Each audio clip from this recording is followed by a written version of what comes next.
So today we are talking about the biggest trade of the entire season. Dennis Simmons, Schroeder to the Rockets. That one. Not the one I was about to say because that one didn't matter. Schroeder to the Rockets, guys. Can you believe that turning around? Dennis Schroeder went to the Houston Rockets after being offered an $80 million contract from LA. Seriously. Turning it down, tried to flip it, goes to Boston for like $6 million, and now he's still on that same contract, but is rotting in Houston. And I heard he might even get released from the Rockets.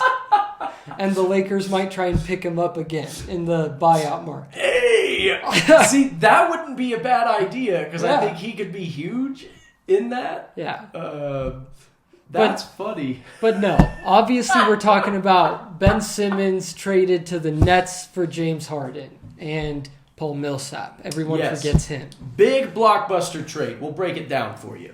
So Brooklyn receives Ben Simmons, Seth Curry, Andre Drummond, a 2022 first-round pick, and a 2027 first-round pick. Top 8 protected through 2028. Ooh. Don't forget that part. And then the Sixers get James Harden and, most importantly, Paul Millsap. So huge. You need the veteran leadership. Exactly. So who do you feel like won that trade? I think it was Philly. Hands down, won that trade. Oh, Philly did not. All right. Let me tell you why Philly won the trade. All right. You essentially traded Seth Curry and Andre Drummond and got James Harden and Paul Millsap. I'm going to stop including Paul Millsap because I doubt he's even going to crack 5 minutes in the rotation. Or even, it'll be DNP. Yeah. Coach's decision. Yeah.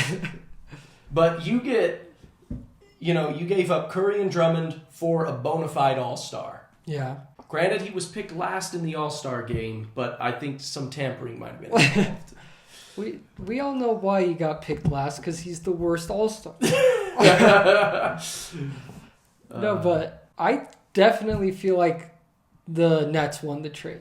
All right. You get Ben Simmons. So all the deficiencies of the Nets were no defense, no size. You get a 6'10", pretty much defensive player of the year, Ben Simmons. So he fixes some of the size. And then you get the big penguin, Andre Drummond. Is that what they call him? Yeah, that's his nickname. The big penguin. And so you get him for size, rebounding, because they were one of the worst rebounding teams. Hold up. You're saying the Nets don't have size? They have like 4 centers now.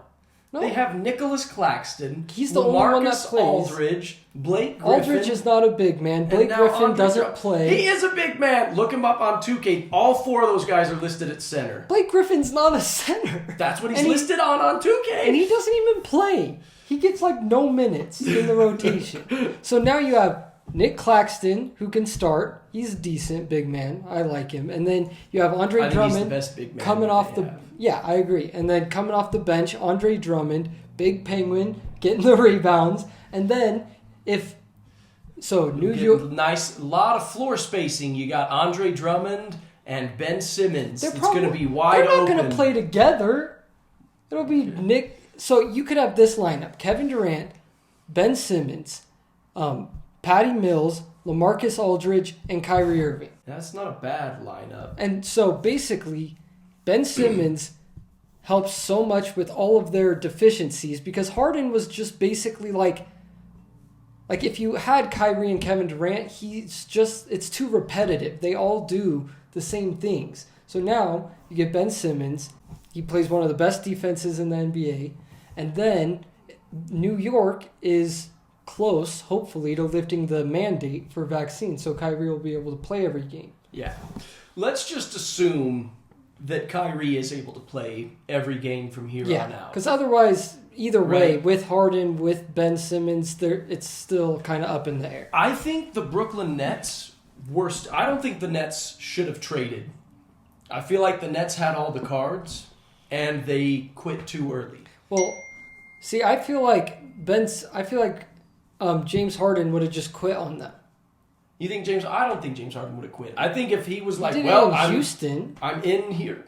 Yeah, in the beginning. Yeah. At the beginning of the season, if the trade deadline had expired, it's like, okay, here we go. I'm here. I'm here Maybe, for the year. I don't know. He has ruined his reputation. I think he would have just pouted. I don't think he would have. Been even more out of shape. And, yeah.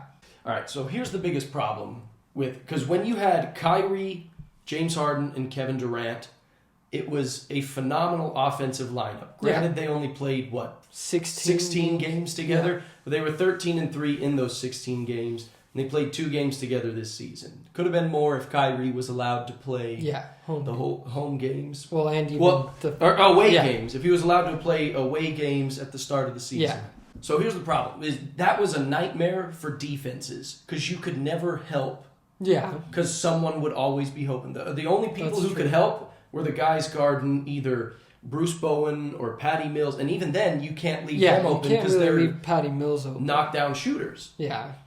So you lose that now with Ben Simmons because for defenses, so much easier now. You don't have to worry about Ben Simmons at all. I think we obviously know it's a mental thing. Yeah. And I don't want to get on, mental health of players. Because I think he obviously does have some real mental health problems. When it comes to what's going on with him. Yeah.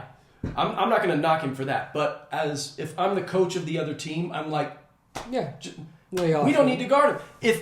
If Ben Simmons is the reason we lost the game, I will live with that. I will let Ben Simmons try and score 30 points because I don't think he would even attempt 10 shots. Yeah.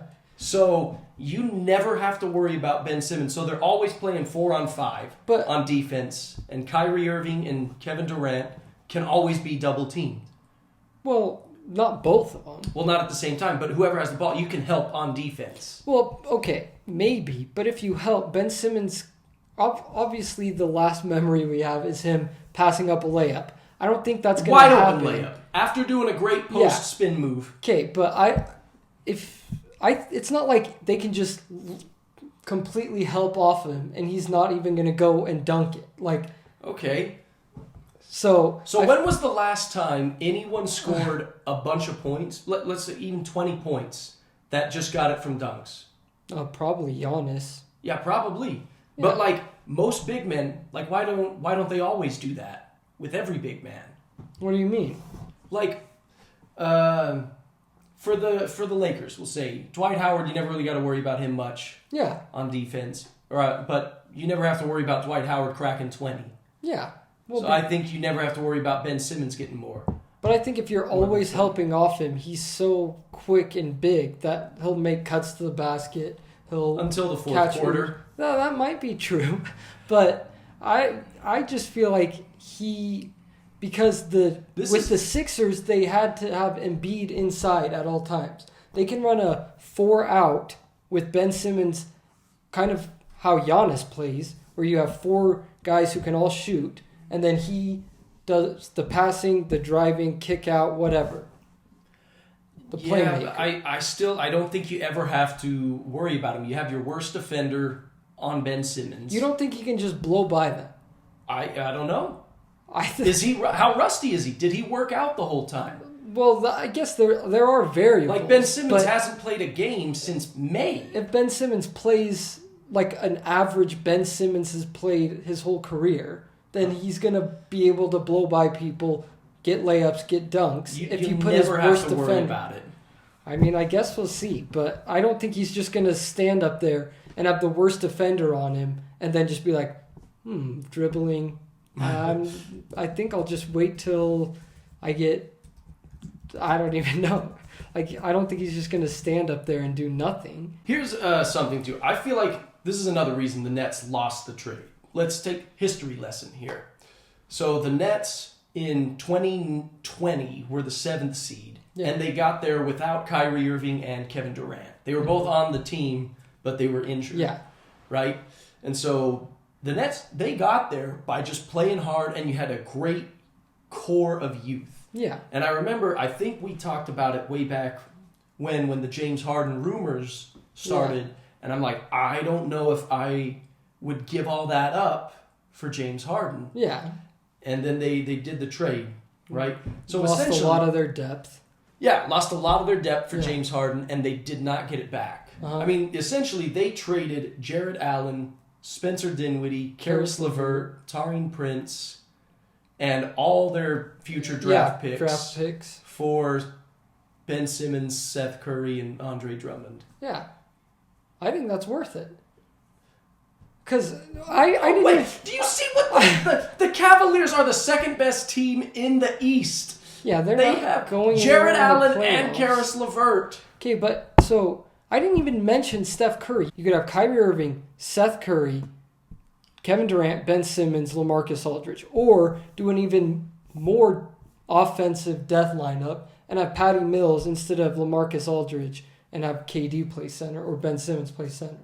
So who's in then? So Kyrie Irving, Seth Curry, Patty Mills, Kevin Durant, Ben Simmons. All right. You have like Lot four of the guys. best shooters in the NBA, and then Ben Simmons, who's the slasher playmaker. I don't know. I think we have to see it. But Well, I think Sorry, you can go ahead. I think Brooklyn lost the trade. Let's talk about now how Philly is going to run their offense. And this is why I think they won, because you're giving up Seth Curry and Andre Drummond. Mm-hmm. Let's see what they were giving you right here. So Seth Curry was giving you 15 points. Yep. 15 points, 4 rebounds, 3.4 rebounds, 4 assists. And then Andre Drummond was giving you 6 points, 9 rebounds. 9 rebounds, 2 assists, and a steal. Yeah. For James Harden, who right now I think he's getting 23 points a game, 8 rebounds, 10 assists. It's second in the league behind Chris Paul, who's playing out of his mind this year. That's a win to me.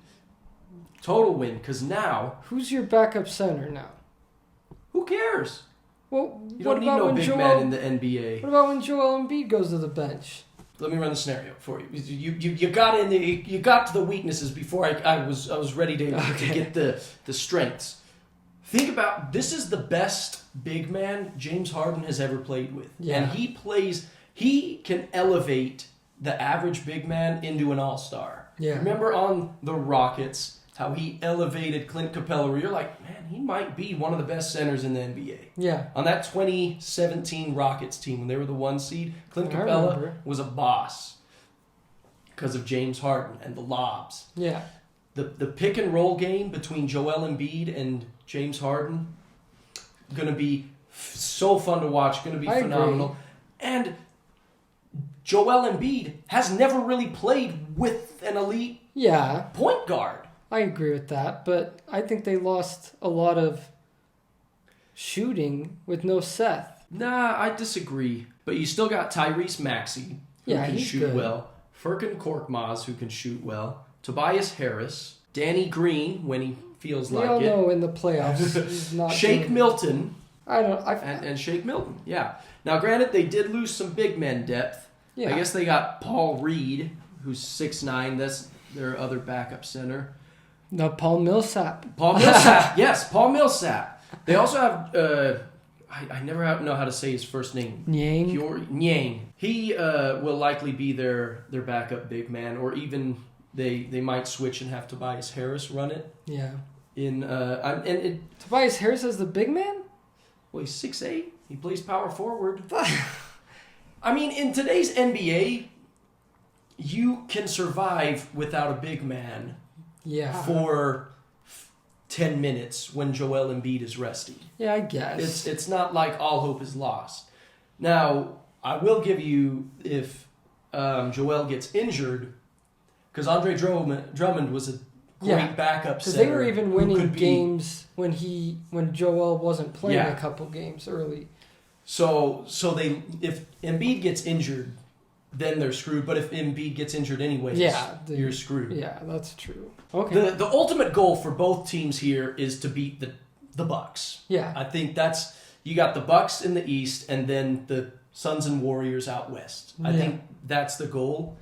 And I think the Sixers made the right move going all in on this year, because the East is kind of wide open. This is the one year the Bucks are a little banged up. Yeah. And I think the Sixers could take it. They could. I agree. They could. Because the one guy who could defend Giannis. It's all about stopping Giannis. Giannis is the greatest player in the world. Yeah. He's basically unguardable, but the one guy who could slow him down is Joel Embiid. Maybe Ben Simmons. He was second defensive player of the year just last season. I hope the basketball gods grant us a Nets-Sixers playoff That would matchup. be so. Would be so fun. Because the Nets might finish like 7th and the Sixers 2nd or something. That would be so. Ooh, that would be good. Yeah. That would be good. Anyway, let us know your thoughts on the Yep. whole trade, who you think won. Leave a comment down below because we'd love to hear from you guys. Yeah. And if there's any other video suggestions you guys want to hear, let us know. Let us know. And if you want to watch part 2, where we talk about the other trades that happened, click on the link. Click on this video right here. It'll be right here. That one. Yep.